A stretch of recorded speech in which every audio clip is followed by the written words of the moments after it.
So আজকে আমরা এম্পিয়ারের বদ্ধমূল সূত্র থেকে স্টার্ট করব। কালকে আমরা কোনো চার্জ পার্টিকেলের উপর যে ম্যাগনেটিক ফোর্স অর্থাৎ লরেন্ট ম্যাগনেটিক ফোর্স সম্পর্কে ডিটেইলস ডিসকাশন আমরা করে নিয়েছি। আজকে আমরা বেসিক্যালি এম্পিয়ার সার্কিটাল ল সম্পর্কে ডিসকাস করব। তো দেখো, প্রথমে তোমাদেরকে এম্পিয়ার সার্কিটাল ল যে স্টেটমেন্টটা সেটা আমি একটু বোঝানোর চেষ্টা করি, তারপর আমি তার অ্যাপ্লিকেশন গুলো বলবো। বেসিক্যালি এখানে অ্যাপ্লিকেশনটা খুবই ইম্পর্টেন্ট।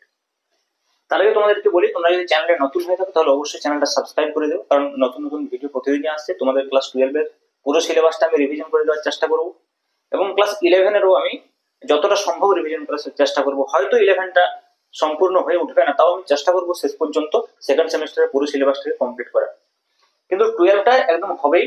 সো তাই জন্য আমি প্রিভিয়াস ইয়ারের কোয়েশ্চেনও প্র্যাকটিস করাবো তোমাদের কিছুদিনের মধ্যেই। প্রথমে সিলেবাসটা যতটা সম্ভব শেষ করে দেওয়ার চেষ্টা করছি, ওকে? এবং তোমরা বুঝতে পারছো এটা রিভিশন সিরিজ হলো, আমি কিন্তু ডিটেইলস ডিসকাশন করছি এবং খুব কম সময়ের মধ্যে, ওকে? তো দেখো, এম্পিয়ার সার্কিটাল লটা কি বলছে বেসিক্যালি, যে মনে করো কোনো একটা ওয়্যার রয়েছে। সাপোজ আমি একটা এক্সাম্পল নিচ্ছি, কোনো একটা যে কোনো ধরনের যে কোনো শেপের ওয়্যার হতে পারে, আমি একটা স্ট্রেট ওয়্যারে নিচ্ছি, ওকে? এখন দেখো, এই ওয়্যারটাকে যদি আমরা একটা ক্লোজ লুপ দিয়ে ঘিরে ফেলি, হ্যাঁ, একটা যদি মনে করো ক্লোজ লুপ দিয়ে, কাল্পনিক একটা ক্লোজ লুপ দিয়ে ঘিরে ফেলি, যেটাকে এম্পিয়ার লুপ বলা হয়, তাহলে এম্পিয়ারের বদ্ধমূল সূত্র বলছে যে এই লুপের উপরে কোনো একটা জায়গায় যদি আমরা ম্যাগনেটিক ফিল্ডের লাইন ইন্টিগ্রেশন নিই, বুঝতে পারছি যখন একটা কারেন্ট ক্যারিং কন্ডাক্টর থাকবে তখন আশেপাশে একটা ম্যাগনেটিক ফিল্ড সৃষ্টি হবে। তাহলে এখানে যদি কোনো একটা ক্ষুদ্র অংশ ডিএল আমরা বলি, তাহলে ডিএল এর যে অভিমুখটা হবে এই বরাবর, এবং এইখানে যে ম্যাগনেটিক ফিল্ড ভেক্টর থাকবে বি, এই বি এবং ডিএল এর যদি আমরা ডট প্রোডাক্ট নিই, যেটা হচ্ছে যে বি ডট ডিএল, এবং তার যদি ইন্টিগ্রেশন করি থ্রু আউট দিস লাইন, এই লাইনটাতে যদি তার ইন্টিগ্রেশন করি পুরো লাইনটার জন্য, তাহলে সেটাকে লাইন ইন্টিগ্রেশন বলা হয়। তাহলে সেটা যদি আমরা ক্লোজ একটা লাইন ইন্টিগ্রেশনের কথা বলি, এখানে আমরা সি দিয়ে লাইন ইন্টিগ্রেশন অনেক সময় প্রকাশ করি বা এল দিয়ে প্রকাশ করি, তাহলে এই বি ডট ডিএল ডিএল যেটা হবে সেটা বলছি equal to mu zero into কি হবে না, এই লুপটার ভেতরে যত কারেন্ট থাকবে, মানে যেমন ধর এখানে একটা ওয়্যার আছে, নেসারি নয় যে একটাই ওয়্যার থাকবে, দুটো তিনটে চারটে যতগুলো ওয়্যার থাকবে তাদের যে কারেন্টের যে অ্যালজেব্রিক সাম, যে বীজগাণিতিক যোগফল তার সঙ্গে সমান হবে, অর্থাৎ mu zero into summation I. এবং এই আইটা হচ্ছে আই এনক্লোজড আমরা বলতে পারি, মানে ভেতরে যতগুলো কারেন্ট থাকবে তাদের অ্যালজেব্রিক সাম। যেমন ধরো এই ডায়াগ্রামটার ক্ষেত্রে আমি দেখিয়েছি মাত্র একটি কারেন্ট রয়েছে, ওকে? তাহলে এই ডায়াগ্রামটার ক্ষেত্রে যদি আমি এই লটাকে মডিফাই করি, এটা সিম্পল হয়ে যাবে V dot D L equal to mu zero into I.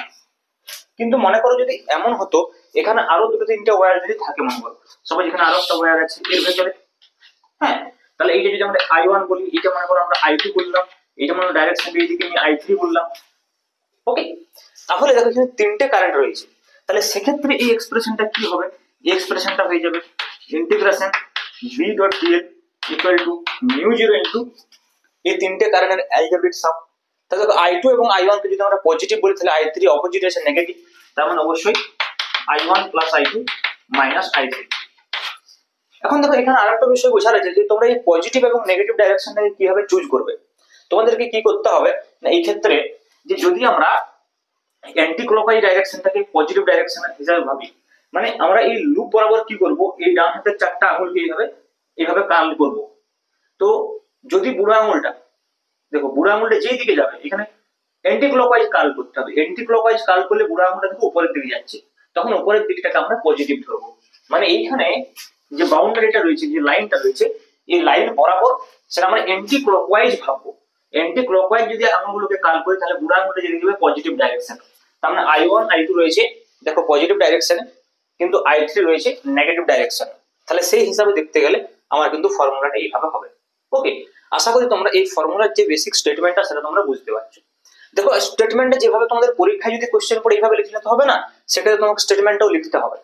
কিন্তু আমি এখানে স্টেটমেন্টটা ওইভাবে লিখে সময় নষ্ট করতে চাইছি না, তোমাদেরকে আমি বোঝানোর চেষ্টা করছি যে স্টেটমেন্টটা আসলে কি বলতে চাইছে। একবার যদি স্টেটমেন্টটা বুঝে নাও, লিখতে কোনো সমস্যা হবে না। তাছাড়া তোমরা যদি এর পিডিএফ নোটস, মানে একদম প্রপার নোটস পেতে চাও, তাহলে তোমরা আমার হোয়াটসঅ্যাপ নাম্বারে যোগাযোগ করবে। আমি কিন্তু যে পিডিএফ নোটস আছে সেটা তোমাদেরকে দিয়ে দেবো। আমার হোয়াটসঅ্যাপ নাম্বারটা লিখে রাখো 7551892726। এতে করে কি হবে, তোমরা এই ভিডিওর মাধ্যমে, ভিডিও লেকচারের মাধ্যমে পুরো কনসেপ্টটা তোমাদের হয়ে যাবে, এবং নোটসটা যদি তোমরা একবার পড়ে নাও তাহলে তোমরা একদম একবার পড়লেই লিখতে পারবে, কারণ এখানে তোমাদের কমপ্লিট আন্ডারস্ট্যান্ডিং হয়ে যাচ্ছে, ওকে?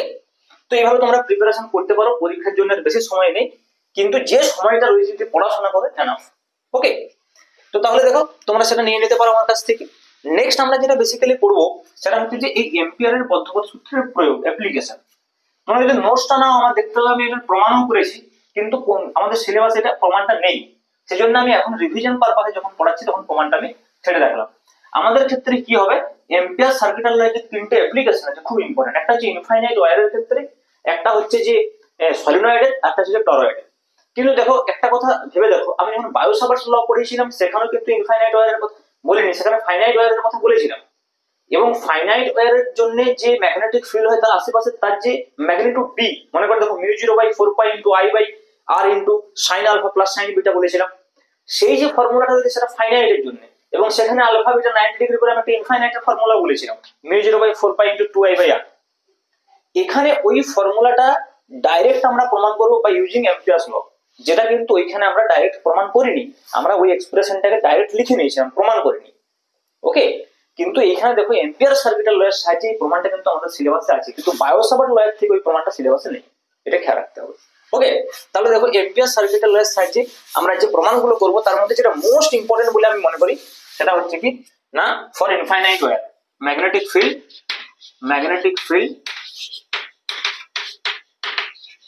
নিয়ার ইনফাইনাইট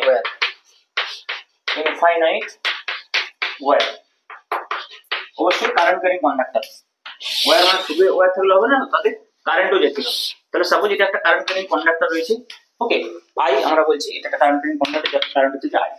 তো আমাদেরকে কি করতে হবে, একটা এম্পিয়ার লুপ কল্পনা করতে হবে। এতক্ষণ ধরে নিশ্চয়ই তোমরা বুঝতে পেরে গেছো যে কিছুটা এটা গাউসের উপপাদ্যের মতো ইলেকট্রিক ফিল্ডে। ওখানে আমরা কি করতাম, একটা দেখতাম যে একটা সারফেসের ভিতরে কত চার্জ আছে, 1/ε0 * সামেশন কিউ, এখানে μ0 * সামেশন আই। ওখানে একটা সারফেস কল্পনা করতে হবে, এখানে একটা লুপ কল্পনা করতে হবে, ঠিক আছে? তাহলে দেখো এখানে যদি একটা লুপ এরকম ভাবে আমরা কল্পনা করি, তাহলে এই লুপটার যে রেডিয়াস সেই ডিসটেন্সে, মনে করো আর ডিসটেন্সে এই পয়েন্টে আমরা ম্যাগনেটিক ফিল্ড নির্ণয় করতে চাইছি। তাহলে দেখো বুঝতেই পারছো যে একটা কন্ডাক্টরের জন্য যে ম্যাগনেটিক ফিল্ড লাইনস গুলো হবে সেগুলো এরকম সার্কেল হবে, তোমরা জানোই ম্যাগনেটিক ফিল্ড লাইনস এর কনসেপ্ট থেকে। তাহলে এই সার্কেলটার উপরে যে কোনো জায়গায় আমরা ম্যাগনেটিক ফিল্ডের ডাইরেকশন বলি, এখানে স্পর্শক বরাবর এদিকে হবে ম্যাগনেটিক ফিল্ড বি। আবার দেখো এখানে যে ডিএল রয়েছে সেই ডিএলও এই বরাবর হবে। তাহলে দেখো বি এবং ডিএল একই দিকে। According to Ampere circuital law কি বলছে, ক্লোজ ইন্টিগ্রেশন B.dl যেটা হবে that is equal to μ0 into এখানে কারেন্ট কত রয়েছে ভিতরে I, তাহলে μ0 I। এখন দেখো এই B.dl ইন্টিগ্রেশনটা আমরা কিভাবে সলভ করব, খুবই সিম্পল, কারণ বি এবং ডিএল একই দিকে হয়ে গেছে, অর্থাৎ বি এবং ডিএল এর মধ্যবর্তী কোণ 0 ডিগ্রি, মানে এটা BDL cos 0 হয়ে গেছে। তাহলে এটা আমরা বলতে পারি যে simple BDL cos 0 equal to μ0 I। এই cos 0 1 হয়ে গেছে, বিটা কনস্ট্যান্ট, প্রত্যেক জায়গায় একই ম্যাগনেটিক ফিল্ড পাওয়া যাবে সেম ডিসটেন্স, তাহলে b into close integration dl equal to আমরা μ0 I বলতে পারি। ক্লোজ ইন্টিগ্রেশন dl মানে কি, দেখো ক্লোজ ইন্টিগ্রেশন dl মানে হচ্ছে পুরো যে এই পরিধিটা রয়েছে সেই পরিধিটার কথা বলা হচ্ছে। dl মানে একটা ক্ষুদ্র অংশ, ক্লোজ dl মানে পুরো পরিধিটা, পুরো পেরিমিটারটা, মানে 2πr। তাহলে b into 2πr equal to μ0 I। এখান থেকে আমরা পেয়ে যাবো b ইকুয়াল টু দেখো μ0 I বাই 2πr। এইটাকে যদি ওই ফরম্যাটে নিয়ে যেতে চাও তাহলে উপর নিচেটা 2 দিয়ে গুণ করে দাও, তাহলে দেখো μ0/4π হয়ে যাবে ইনটু 2I বাই r। এটা হচ্ছে ইনফাইনাইট ওয়্যারের জন্য ম্যাগনেটিক ফিল্ডের এক্সপ্রেশন। অনেক সময় কিন্তু এই প্রমাণটা তোমাদেরকে দেয়, ভেরি সিম্পল। দেখো এখান থেকে অনেক সময় গ্রাফও আঁকতে দিতে পারে, যে বলতে পারে যে b ভার্সেস r যে লেখচিত্র সেটা এঁকে দেখাও। তাহলে দেখো এখানে b proportional to 1/r, proportional to 1/r মানে সবসময় এরকম হবে, রেক্ট্যাঙ্গুলার হাইপারবোলা, যত r বাড়বে তত b কমতে থাকবে। তাহলে একটা খুবই একটা ইম্পর্টেন্ট অ্যাপ্লিকেশন এম্পিয়ার সার্কিটাল ল। নেক্সট অ্যাপ্লিকেশন যদি আমরা বলি যেটা হচ্ছে ইনফাইনাইট সলিনয়েডের ক্ষেত্রে। দেখো তাহলে ইনফাইনাইট সলিনয়েডের ক্ষেত্রে কি হবে, magnetic field due to infinite solenoid. Next application, okay, magnetic field due to finite সলিনয়েডের ক্ষেত্রে কিন্তু আলাদা। ফাইনাইট সলিনয়েড কিন্তু বায়োসাভার্ট ল থেকে করা যায়, সেটাও কিন্তু আমাদের সিলেবাসে নেই। Due to infinite solenoid. আচ্ছা, সলিনয়েডের বেসিক ডেফিনিশন তোমরা নিশ্চয়ই জানো। সলিনয়েড আসলে কি, সলিনয়েড হচ্ছে কি একটা স্প্রিং টাইপের যদি কোনো ওয়্যার হয়, মানে কতগুলো পরপর যদি পাক থাকে এবং সেটার মধ্যে দিয়ে যদি কারেন্ট যায় তাহলে সেটাকে আমরা সলিনয়েড বলি। মানে সলিনয়েড আমরা এরকম ভাবে তৈরি করতে পারি, মনে করো সাপোজ একটা আমরা কোনো একটা ধাতব দণ্ড এরকম ভাবে নিয়ে নিলাম, সিলিন্ড্রিক্যাল কোনো দণ্ড নিয়ে নিলাম, তার উপরে কি করলাম এভাবে ওয়্যার যে হয়েছে সেটাকে এভাবে পাকিয়ে দিলাম, তাহলে এটা একটা সলিনয়েড হয়ে যাবে। দেখো তাহলে এটা যদি আমরা কারেন্টের সঙ্গে এভাবে যুক্ত করে দিই, তাহলে এটার মধ্যে দিয়ে কারেন্ট যখন দিতে পারছি আই এইভাবে যাবে, তাহলে এই পাকটার মধ্যে আই এইভাবে দিয়ে এইভাবে কারেন্ট যাবে। তাহলে দেখো যদি তোমরা চাও যে এর অ্যাক্সিস এর উপরে ম্যাগনেটিক ফিল্ড নির্ণয় করতে, এর অ্যাক্সিস সলিনয়েড অ্যাক্সিস মানে এই অ্যাক্সিসটার উপরে এখানে আমরা ম্যাগনেটিক ফিল্ড নির্ণয় করতে চাইছি, তাহলে প্রথমে দেখতে হবে এখানে ম্যাগনেটিক ফিল্ডের ডাইরেকশন কোন দিকে হবে। খুব ইম্পর্টেন্ট, ম্যাগনেটিক ফিল্ড যে ডাইরেকশনের কথা আমরা বলি এখানে, তাহলে ম্যাগনেটিক ফিল্ডের ডাইরেকশন কোন দিকে হবে। দেখো তোমরা কি জানো ডান হাতের যে মুষ্টি নিয়ম সে অনুযায়ী কি করতে হবে আমাদেরকে, যে বরাবর কারেন্ট যে বরাবর বুড়ো আঙুলটাকে এভাবে রাখতে হবে, বাকি আঙুলগুলোকে এইভাবে ধরতে হবে। দেখো এই পাকটার কথা যদি ভাবো যে কোনো একটা পাকের জন্য করো, প্রত্যেকটা পাকের জন্য তাই হবে, কারণ দেখো কারেন্টটা সবসময় প্রত্যেকটা পাকে এই দিকের পাকটাতে এইভাবে যাচ্ছে আর পিছন দিকের যে পাকটা রয়েছে সেটা এইভাবে হচ্ছে। তুমি দেখো এই পাকটার জন্য কিভাবে হবে, এইভাবে বুড়ো আঙুলটা রাখবে, দিয়ে হাতটা কিভাবে যাচ্ছে দেখো এক্সেসের উপর ওইদিকে যাচ্ছে। দেখো মানে কি এইটাও একটা আমরা এইভাবে ধরছি, তার মানে কি এক্সেসের উপরে আঙুলগুলো কোন দিচ্ছে সোজা এইদিকে যাচ্ছে, তাহলে এক্সেসের উপরে যে ম্যাগনেটিক ফিল্ড ডাইরেকশনটা হবে সেটা এইদিকে হবে ম্যাগনেটিক ফিল্ড। ওকে, এবার দেখো যদি আমরা এখানে একটা লুপ কল্পনা করি, এরকম ভাবে আমরা একটা রেক্ট্যাঙ্গুলার টাইপের লুপ একটা কল্পনা করছি, ABCD মনে করো নাম দিয়ে দিলাম ABCD। ওকে, তাহলে দেখো এই যে লুপটা রয়েছে এই লুপটার মধ্যে কত কারেন্ট আছে আমরা কি করে নির্ণয় করবো, তাই জন্য আমাদেরকে জানতে হবে যে সলিনয়েডের প্রতি একক দৈর্ঘ্যে পাক সংখ্যা কত। ওকে, তাহলে আমরা মনে করছি যে পাক সংখ্যা প্রতি একক দৈর্ঘ্যে যে পাক সংখ্যা মনে করো প্রতি একক দৈর্ঘ্যে পাক সংখ্যা, এটা জানা খুব জরুরি, কারণ এটা ইনফাইনাইট সলিনয়েড, তুমি টোটাল পাক সংখ্যা বলতে পারবে না, ইনফাইনাইট সলিনয়েড। তাহলে প্রতি একক দৈর্ঘ্যে আমরা বলি স্মল n, প্রতি একক দৈর্ঘ্যে। তাহলে দেখো এইখানে যে এই দৈর্ঘ্যটি আমরা L বলি, A থেকে B অবধি যদি L বলি, তাহলে L দৈর্ঘ্যে কতগুলো পাক থাকবে, NL পাক হবে মোট। তাহলে এইখানে যে মোট পাক ওইটুকু অংশের মধ্যে সেটা NL, সেটা আমরা যদি বলি ক্যাপিটাল N সাপোজ বলতে পারি capital N equal to NL। ওকে, এইটুকু অংশের মধ্যে। আর প্রত্যেকটা পাকে কারেন্ট যদি I হয় তাহলে দেখো NL পাকে কারেন্ট কত হবে, তাহলে মোট প্রবাহ যদি I বলি মানে I এনক্লোজ কারেন্ট যদি বলি সেটা হয়ে যাবে দেখো NL কিন্তু প্রত্যেকটা পাকে হচ্ছে যে I, টোটাল NL সংখ্যক পাক আছে এইটুকুর মধ্যে, প্রত্যেকটা পাকে কারেন্ট I, তাহলে এই যে আমরা বদ্ধ পথটা ভেবেছি তার ভেতরে NL I পরিমাণ কারেন্ট আছে। এবার যদি আমরা এই পুরো অংশটার জন্য এম্পিয়ারের বদ্ধপথ সূত্র ইউজ করি তাহলে সেটা কি হবে, close integration B.dl equal to μ0 into NLI, এবার দেখো এই যে B.dl ক্লোজ ইন্টিগ্রেশন এটাকে আমরা চারটা পার্টে ভাগ করতে পারি, A থেকে B, B থেকে C, C থেকে D, D থেকে A। ওকে, এটা কিভাবে করব দেখো, তাহলে প্রথমে আমরা বললাম যে A থেকে B B.dl প্লাস আমরা কি বলবো দেখো B থেকে C B.dl প্লাস আমরা কি বলবো C থেকে D B.dl স্মল d নিয়ে C থেকে D B.dl প্লাস D থেকে A। তাহলে দেখো এই বরাবর আমরা কিন্তু এই লুপটাকে নিয়েছি। ওকে, তারপরে হয়ে গেল D থেকে A B.dl ইকুয়াল টু হয়ে যাবে μ0 ইনটু NLI। ওকে, এবারে দেখো A থেকে B মানে এই বরাবর dl যে দিকে L এর ডাইরেকশন দিকে B এর ডাইরেকশন এদিকে, তার মানে যে B.dl যেটা সেটা B.dl cos 0 হয়ে যাবে। আমি এখানে লিখছি, দেখো কি হবে ব্যাপারটা, তাহলে এই কি হবে ব্যাপারটা, এই অংশটা A থেকে B যেটা রয়েছে এই অংশটা A থেকে B ইনটু B.dl কারণ cos 0 রয়েছে, প্লাস দেখো এই অংশটা কি হবে B থেকে C এই অংশটা 0 হবে। কেন বলতো, কারণ দেখো B এর অভিমুখটা এইদিকে আছে, B এর অভিমুখ এইদিকে আছে আর dl তো এইদিকে আছে, তাহলে B এবং dl এর মধ্যবর্তী কোণ কত দেখো 90 ডিগ্রি। তাহলে B এবং dl এর মধ্যবর্তী কোণ যদি 90 হয় তাহলে cos 90 0, তার মানে এই অংশটা 0 হয়ে যাবে। এর রিজন কি না B is perpendicular to dl। এবার দেখো C থেকে D অংশটা আউটসাইড দা সলিনয়েডের বাইরেও ম্যাগনেটিক ফিল্ড 0 হয়। এটা কি করে বুঝতে পারবে দেখো, এই সলিনয়েডের ক্ষেত্রে যদি তোমরা দেখো এই যে লুপটা রয়েছে না এই লুপটার জন্য কারেন্ট, আর যদি এই পিছনের লুপটার জন্য কারেন্ট, এই লুপটার জন্য যদি ম্যাগনেটিক ফিল্ড পিছনের লুপটার জন্য যদি ম্যাগনেটিক ফিল্ড আমরা নির্ণয় করি তাহলে বুঝতে পারবো। দেখো আমি এটা এইভাবে বোঝানোর চেষ্টা করছি, দেখো ভেবে দেখো যদি আমরা এখানে ড্র করি ডায়াগ্রামটা তোমরা বুঝতে পারবে লুপটা কিভাবে হচ্ছে, এরকম ভাবে তাহলে এই দিক থেকে এই দিকে কারেন্ট হচ্ছে, তাহলে এই নিচের অংশে কারেন্টের ডাইরেকশন আউটওয়ার্ড আর উপরের অংশে কারেন্টের ডাইরেকশন ইনওয়ার্ড। সিমিলারলি প্রত্যেকটা পয়েন্টে তো এরকম হবে। এটা কারেন্ট ডাইরেকশন, ম্যাগনেটিক ফিল্ড না, কারেন্ট ডাইরেকশন, ইনওয়ার্ড আউটওয়ার্ড। এবারে তোমরা দেখো যে যদি যদি আমরা দেখি এর জন্য যে ম্যাগনেটিক ফিল্ড ডাইরেকশন যদি ইনওয়ার্ড হয় মনে করো, তাহলে এইভাবে যাবে পুরো আঙুলটা। তাহলে দেখো আঙুলগুলো এইভাবে ঘুরছে, তার মানে ম্যাগনেটিক ফিল্ড ডাইরেকশন কিন্তু এইভাবে হবে।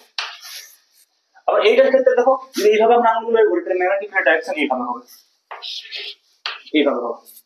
তাহলে অ্যাকচুয়ালি কি দেখতে পাচ্ছ এই পয়েন্টটাতে দেখো, এর জন্য ম্যাগনেটিক ফিল্ড এইদিকে, এর জন্য ম্যাগনেটিক ফিল্ড এইদিকে, অপোজিট টু ইচ আদার। ওই জন্য আউটসাইডে কি হবে? জিরো। সিমিলারলি এর ক্ষেত্রে হবে, এর ক্ষেত্রে উল্টো দিকে হবে, কারণ এইভাবে ঘুরবে, এইভাবে পুরো আঙুলটা বাইরের দিকে আসবে। তাহলে দেখো এইখানে যদি ম্যাগনেটিক ফিল্ড এইভাবে হয়, তাহলে এর জন্য ম্যাগনেটিক ফিল্ড কোন দিকে হবে? দেখো এইভাবে আসবে, বাইরের দিকে, তো বাইরের দিকে, তো তার মানে এইরকম ভাবে আসবে, এইরকম ভাবে। এর জন্য কি দেখো বাইরের দিকে, তো তার মানে এইরকম ভাবে আসবে, তাহলে অপোজিট হবে। তাহলে প্রত্যেকটা অংশের জন্য যদি আমরা এই দুটো যে কোনো দুটো অংশ ধরি, তাহলে তার মিডল পয়েন্টে যদি দেখো তোমরা ম্যাগনেটিক ফিল্ড এখানে ইকুয়াল এন্ড অপোজিট হবে। ওই জন্য আউটসাইডের প্রত্যেকটা পয়েন্টে ম্যাগনেটিক ফিল্ড জিরো হবে। এর ক্ষেত্রে আউটসাইডের প্রত্যেকটা পয়েন্টে ম্যাগনেটিক ফিল্ড জিরো হবে, এটা খেয়াল রাখবে। ওই জন্য সলিনয়েডের বাইরে সবসময় ম্যাগনেটিক ফিল্ড জিরো হয়।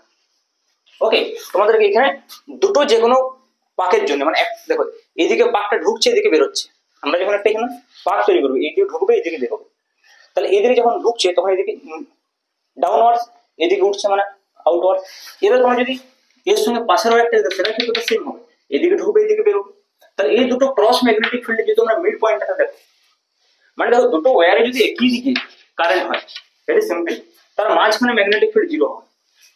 কেন জিরো হবে না? ভেবে দেখো, এর জন্য যে ম্যাগনেটিক ফিল্ড এদিকে হবে, এর জন্য ম্যাগনেটিক ফিল্ড এদিকে হবে, এর জন্য যে ম্যাগনেটিক ফিল্ড এই পয়েন্টের ভেতর দিকে যাবে মানে ক্রস, কিন্তু এই ওয়্যারটার জন্য কি হবে? এইদিকে ম্যাগনেটিক ফিল্ড তো বাইরের দিকে আসবে, ডট ডট এবং ক্রস পরপরকে জিরো করে দেবে, ঠিক আছে। আর যেহেতু এটা ইনফাইনাইট সলিনয়েড, প্রচুর পাক থাকবে, ওকে, তাহলে একটা আরেকটাকে একটা অপোজিট থেকে আরেকটা চলে আসবে, যার জন্য জিরো হয়ে যাবে। ইনফাইনাইট সলিনয়েডের ক্ষেত্রে আশেপাশের জন্য ম্যাগনেটিক ফিল্ড জিরো হয়ে যাবে। ওকে, ক্লিয়ার? তাহলে দেখো বাকি কি পড়ে রইল, বাকি এরও জিরো হয়ে গেল আউটসাইড।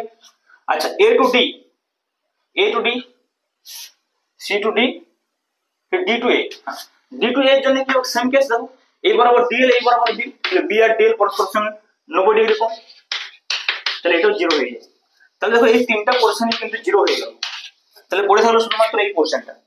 তাহলে B dot dl equal to mu zero nl I, mu zero nl I. এবারে দেখো এই যে বি ইন্টু ডিএল, তাহলে বিটা তো কনস্ট্যান্ট, বাইরে বেরিয়ে গেল। এ টু বি ডিএল, তো এ টু বি ডিএল মানে এইখান থেকে এইখান অবধি, এ টু বি ডিএল মানে হচ্ছে যে এল অনলি, তাহলে that is equal to mu zero nl I. তাহলে এ টু বি যদি ডিএল বলি সেটা হচ্ছে এল, তার মানে লেফট সাইড হচ্ছে BL equal to mu zero nl I. তাহলে N sorry L L cancel হয়ে যাবে, তাহলে বি হয়ে যাবে মিউ জিরো এন। তাহলে বুঝতে পারছো এটা কনস্ট্যান্ট ম্যাগনেটিক ফিল্ড, যদি কারেন্ট ফিক্স থাকে বি কিন্তু ফিক্স থাকবে। ওই জন্য ইনফাইনাইট সলিনয়েডের ক্ষেত্রে ইচ এন্ড এভরি পয়েন্টে ভেতরে এক্সিস এর উপরে ম্যাগনেটিক ফিল্ড কিন্তু কনস্ট্যান্ট। ওকে, তাহলে আশা করি তোমরা সলিনয়েডের থেকে যদি কোশ্চেন পড়ে তাহলে নিশ্চয়ই পারবে। এটা অনেক সময় কোশ্চেন পড়ে সলিনয়েডের বাইরে যে ম্যাগনেটিক ফিল্ড সেটা কত জিরো, কিন্তু খেয়াল রাখবে। আর সলিনয়েডের এক্সিস এর মধ্যে বি মিউ জিরো এন, এটা তখনই হবে যদি এটা ইনফাইনাইট সলিনয়েড হয়, অসীম দৈর্ঘ্যের যদি সলিনয়েড হয় তবেই পসিবল। ফাইনাইট সলিনয়েডের কিন্তু এক্সপ্রেশন আলাদা হয় একটু, সেক্ষেত্রে আমরা বায়োসাভার্ট ল থেকে ডেরিভেশন করতে পারি, কিন্তু আমাদের সিলেবাসে নেই। ওকে, নেক্সট আমরা যেটা পড়বো সেটা হচ্ছে টরয়েড, থার্ড অ্যাপ্লিকেশন। টরয়েড হচ্ছে কি এন্ডলেস সলিনয়েড বলা হয়। এন্ডলেস সলিনয়েড মানে কি? মানে দেখো এই যে সলিনয়েড রয়েছে, এই সলিনয়েডটা যদি আমরা এরকম ভাবে ঘুরিয়ে সার্কুলার বানিয়ে দিই, একটা স্প্রিং হচ্ছে একটা সলিনয়েড, তোমার স্প্রিং এর কথা ভাবতে পারো, একটা স্প্রিং, ঠিক আছে, তাদের যদি কারেন্ট পাঠিয়ে দাও সেটা সলিনয়েড, সেটা যদি আমরা এরকম ভাবে ঘুরিয়ে সার্কুলার করে দিই তাহলে সেটা টরয়েড। ওকে, তাহলে দেখো টরয়েডের ক্ষেত্রে আমরা কিন্তু অ্যাক্সিসের উপরে, ঠিক আছে, টরয়েডের বাইরে এবং টরয়েডের ভেতরে আমরা ম্যাগনেটিক ফিল্ড নির্ণয় করার চেষ্টা করব। তাহলে আমাদের নেক্সট হচ্ছে যে নেক্সট অ্যাপ্লিকেশন যেটা সেটা হচ্ছে টরয়েড। ওকে, তাহলে টরয়েড মানে এন্ডলেস সলিনয়েড, আমি আগে বললাম মানে এরকম ভাবে স্প্রিং এর পার্টটা হবে কিন্তু সেটা সার্কুলার হবে, ভেরি সিম্পল। তাহলে দেখো এটাতে কারেন্ট হবে এভাবে, আমরা যে কোনো ডাইরেকশন কারেন্ট ধরে নিচ্ছি সলিনয়েডের মতোই, বুঝতে পারছো। যদি আমরা এখানে এই অ্যাক্সিসটার উপরে যে অ্যাক্সিসটা সলিনয়েডের ক্ষেত্রে স্ট্রেট ছিল সেটা যখন এরকম ভাবে ঘুরিয়ে দেবো সেটাও সার্কুলার হয়ে যাবে, আর তখন ম্যাগনেটিক ফিল্ড ডাইরেকশন এরকম ভাবে স্পর্শক বরাবর হবে, যেটাকে স্ট্রেট বরাবর ছিল সেটা স্পর্শক বরাবর হয়ে যাবে। তাহলে এর উপরে আমাদের যদি আমরা বলি যে এখানে ম্যাগনেটিক ফিল্ড কত নির্ণয় করব, তাহলে আমরা এর ব্যাসার্ধ ধরে নিচ্ছি সলিনয়েডটা মনে করো এর ব্যাসার্ধ হচ্ছে যে r। ওকে, তাহলে এইটা যেহেতু এন্ডলেস সলিনয়েড, এর পরিধিটা যদি 2 পাই r হয় মনে করো, তাহলে টোটাল টার্ন মানে টোটাল পাক সংখ্যা, টোটাল নাম্বার অফ টার্নস যদি মনে করো ক্যাপিটাল N হয়, তাহলে প্রতি একক দৈর্ঘ্যে কত হবে n/2 পাই r। কারণ এটা তো 2 পাই r দৈর্ঘ্যে না, পুরো পরিধিতে তো n, তাহলে একক দৈর্ঘ্যে কত হবে n/2 পাই r। 2 পাই r দৈর্ঘ্যে n, তাহলে একক দৈর্ঘ্যে n/2 পাই r, এটা হচ্ছে স্মল n। এবারে দেখো ইন্টারেস্টিং বিষয়, যদি আমরা ক্লোজ ইন্টিগ্রেশন b.dl করি তাহলে কত হবে। তাহলে দেখো এইখানে যে ক্লোজ পাথ, এই এক্সিসটাই ক্লোজ পাথ হয়ে যাবে, এই এক্সিসটাই ক্লোজ পাথ।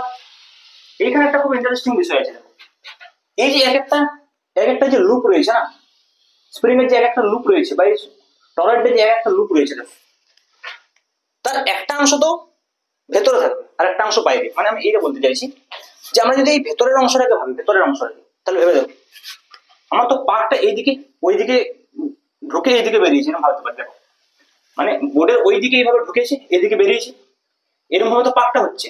আর এক্সিস কোনটা, মাঝখানে এক্সিসটা রয়েছে ভেতরে। তাহলে দেখো এইটা যদি আমার এক্সিস হয়, ভেবে দেখো এইটা যদি আমার এক্সিস হয়, তাহলে আমার স্প্রিংটা আমরা কি বা আমার টরয়েডটা আমরা কিভাবে পেঁচিয়েছি, এই তারটাকে এইদিক থেকে উঠবে এইদিকে নামবে, সবাই মনে করো এইদিকে উঠছে এইদিকে নামছে, বা এইদিক থেকে ঘুরে এইদিকে নামছে, ব্যাপারে আমি যে কোনো একটা ডাইরেকশন নিচ্ছি, মনে করো এইদিক থেকে ঘুরে এইদিকে এসছে।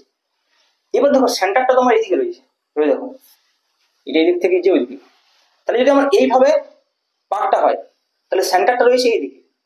তাহলে ভাবো এই যে অ্যাক্সিসটা রয়েছে প্রত্যেকটা পাকের ক্ষেত্রে অর্ধেকটা পাক মানে একটা কমপ্লিট সার্কেলের মধ্যে অর্ধেকটা ভেতর রয়েছে, অর্ধেকটা বাইরে রয়েছে। ভালো করে ভেবে দেখো, কারণ এইটাতেও কারেন্ট আই, ওইটাতেও কারেন্ট আই, কিন্তু অপোজিট। এইদিকে যদি কারেন্ট আই হয় এদিকে কারেন্ট মাইনাস হয়, এদিকে প্লাস আই হয় এদিকে মাইনাস হয়, অপোজিট ডাইরেকশন কারেন্ট। কিন্তু দেখো এই এটা যদি বদ্ধ পথ ভাবি, মানে এইভাবে যদি বদ্ধ পথটা ভাবি, তাহলে বদ্ধ পথের ভেতরে কিন্তু একটা পাক আছে দেখো, আর বাইরে একটা পাক, ভেতরে একটা পাক বাইরে একটা পাক, ভেতরে একটা পাক বাইরে একটা পাক। তাহলে ভেতরে এরকম কতগুলো পাক আছে, ক্যাপিটাল এন সংখ্যক। বাইরে কতগুলো পাক আছে, ক্যাপিটাল এন সংখ্যক। প্রতিটা পাকে কারেন্ট কত, আই। মোট কারেন্ট কত, এন আই। তাহলে দেখো আমরা যদি b.dl বলি তাহলে এটা যাবে μ0 * n i। তাহলে বলি ভেতরে n সংখ্যক পাক আছে, বাইরেও n সংখ্যক পাক আছে। বদ্ধ পথের ভেতরে কতগুলো পাক আছে, n i। বদ্ধ পথের বাইরে কতগুলো পাক আছে, n i। বুঝা যাচ্ছে ব্যাপারটা? তাহলে দেখো এখান থেকে যদি আমরা একটা b.dl বলি, b আর dl তো একই দিকে, কারণ স্পর্শক এইদিকে হবে। তাহলে এটা দেখো b.dl cos 0, আমরা simple integration b.dl close integration equal to μ0 n i। এবার দেখো এই dl কত, 2 পাই r, যখন এর উপর ক্লোজ ইন্টিগ্রেশন হবে, তার মানে দেখো b * 2 pi r equal to μ0 n i। তাহলে b কত হবে, μ0 * n/2 pi r into i। n/2 pi r কত বলেছি, স্মল n, তাহলে কত হবে μ0 স্মল n i। দেখো এক্সপ্রেশন সেম, সলিনয়েডের ক্ষেত্রে μ0 n i এসছে, এর ক্ষেত্রে μ0 n i এসছে, কিন্তু ডিফারেন্স এটাই, এইখানে স্মল n টা হচ্ছে ক্যাপিটাল n/2 পাই r। বুঝা গেল? এটা আমরা বলতে পারছি, ওইখানে কিন্তু এইভাবে বলতে পারছি, আমরা তো ইনফাইনাইট ছিল, এইটাও ইনফাইনাইট এন্ডলেস, কিন্তু এটা দুটো প্রান্তে জুড়ে দিয়েছি। ঠিক আছে, এবারে দেখো মানে এর তো ইনিশিয়াল ফাইনাল পয়েন্ট নেই। ইনফাইনাইট মানে কি, যার ইনিশিয়াল এবং ফাইনাল পয়েন্ট বলতে পারবেন, এর ক্ষেত্রে ইনিশিয়াল ফাইনাল পয়েন্ট বলতে পারবেন বিষয় কি। এবারে দেখো এটা হয়ে গেল এক্সিসের উপরে। মনে করো আমাকে এক্সিসের ভেতরে বলছে, মানে সলিনয়েডের ভেতরে এইখানে কোনো একটা পয়েন্ট বলছে, তাহলে এই পয়েন্টে যদি আমরা নির্ণয় করতে চাই তাহলে আমরা এইখানে বদ্ধ পথ নেব। এবারে দেখো এই বদ্ধ পথের ভিতরে কারেন্ট কত, 0, তাহলে ম্যাগনেটিক ফিল্ড 0 হবে, কারণ যেহেতু 0। কারণ যদি b.dl = 0 হয়, b আর dl তো 0 নয়। দেখো ক্লোজ ইন্টিগ্রেশন b.dl ভেতরে যদি পয়েন্ট বলি, তাহলে ক্লোজ ইন্টিগ্রেশন b.dl = 0, কারেন্ট 0। এখন দেখো b এবং dl তো একই অভিমুখে, তাহলে সেক্ষেত্রে কি হবে, b.dl cos 0। b আর dl কেউ তো 0 নয়, মানে dl তো 0 নয়, তাহলে b 0 হবে। দেখো b.dl = 0 মানে দুটো কেস হতে পারে, তিনটে কেস হতে পারে, একটা b 0 হতে পারে, একটা dl 0 হতে পারে, অথবা কেউ 0 নয়, কিন্তু দুজনের মধ্যবর্তী কোণ 90 ডিগ্রি, ডট প্রোডাক্ট। কিন্তু দেখো এখানে যেহেতু দুজনের মধ্যবর্তী কোণ 90 ডিগ্রি হওয়া সম্ভব নয়, আবার dl তো কিছু না কিছু অংশ থাকবে, সেটাও 0 হওয়া সম্ভব, তার মানে অবশ্যই b = 0।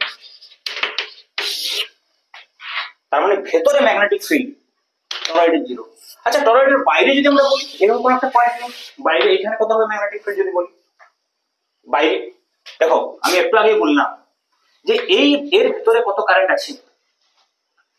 অ্যাক্সেসটা যখন এইখানে নিচ্ছিলাম তখন এইদিকে এনআই, ভেতরে এনআই আই আই করে এন সংখ্যক এনআই। এখন যদি ভেতরের পাকটা বাইরের পাকটা দুটোকেই নিয়ে নেয়, যখন আমরা বাইরে অ্যাক্সেস মানে পয়েন্টটা বলছি, যখন বদ্ধপথটা বাইরে হচ্ছে তখন এই এদিকে প্লাস এনআই কারেন্ট আর ওইদিকে মাইনাস এনআই কারেন্ট দুটোই তো বদ্ধপথের ভিতরে। তো আগে বললাম না যে এইদিকেও আই ওইদিকেও আই। এখন যদি আমি এইখানে পয়েন্টটা বলি, যদি প্লাস আইকো নিচ্ছে মাইনাস আইকো নিচ্ছে, তো এনআই মাইনাস এনআই মানে সেই জিরো। তাহলে যদি বাইরের পয়েন্টটা বলি, দেখো বাইরের পয়েন্টের ক্ষেত্রে এটা হচ্ছে ইনসাইড পয়েন্ট, ভেতরের পয়েন্ট। কিন্তু যদি আমরা আউটসাইড পয়েন্টের কথা বলি তাহলে সেক্ষেত্রে কি হবে, close integration B dot dl equal to mu zero into nI minus nI, তার মানে জিরো। তাহলে অবশ্যই আবার বি ইকুয়াল টু জিরো। তার মানে দেখো এখানে জিরো কিন্তু এখানে এনআই মাইনাস এনআই সমান জিরো, ব্যাপারে ওকে রিজিনটা আলাদা কিন্তু দুটোই ক্লোজ ইন্টিগ্রেশনটা জিরো, আউটসাইডও ইনসাইডও। শুধুমাত্র এক্সিসের উপরেই থাকবে ম্যাগনেটিক ফিল্ড, মিউজির NI constant magnetic field. Very very important পরীক্ষার জন্য তোমাদের এই এম্পিয়ারের বদ্ধপথ সূত্রের তিনটে অ্যাপ্লিকেশন এবং সহজ এগুলো। বায়োসাভার্ট লয়ের থেকে যেটা জটিল ছিল একটু সামান্য, সেটা হচ্ছে ইনফাইনাইট ওয়্যারটা, সেটা তো নেই সিলেবাসে, বা ফাইনাইট ওয়্যারের যে কেসটা সেটা এম্পিয়ার বদ্ধপথ সূত্র থেকে আছে। আর সার্কুলারের ক্ষেত্রে তো একদমই সোজা, সেন্টারে বললে এক্সিসে বললে একটু সামান্য ক্যালকুলেশন করতে হবে। ওকে, তো এই অ্যাপ্লিকেশন গুলোর মধ্যে একটা অ্যাপ্লিকেশন পড়বে এবং কনফার্ম। ওকে, তাহলে তোমরা এগুলো ভালো করে রিভিশন করে নেবে। আর আমি তো আগে বললাম যে যদি তোমাদের ক্লাস নোট দরকার হয় আমাকে এই নাম্বারে মেসেজ করো, আমি তোমাদের ক্লাস নোট দিয়ে দেবো, একদম পিডিএফ নোট ফরম্যাট। ওকে, ঠিক আছে। আমরা নেক্সট ক্লাসে আবার এই যে নেক্সট টপিকসটা রয়েছে, যেরকম হচ্ছে যে একটা যদি আমরা ম্যাগনেটিক ফিল্ড একটা কারেন্ট কারেন্ট কন্ডাক্টর রাখি তার উপরে কত ফোর্স হবে। যেমন এর আগে আমরা কি পড়েছিলাম যে একটা ম্যাগনেটিক ফিল্ডে যাকে চার্জ পার্টিকেল মুভ করে তার উপর কত ফোর্স। এখন একটা কারেন্ট কারেন্ট কন্ডাক্টরের ভেতরে তো অনেক ইলেকট্রন ফ্লো করছে, তার মানে মুভিং চার্জ রয়েছে, তাহলে তার উপরে কত ফোর্স হবে এবং তার উপর ভিত্তি করে কি তৈরি হবে গ্যালভানোমিটার। যখন এটা বদ্ধ হয়ে যাবে তখন তার উপর টর্ক এবং সেই টর্কের প্রিন্সিপালের উপরে গ্যালভানোমিটার। ওকে, তাহলে আমাদের চ্যাপ্টার শেষ। ওকে।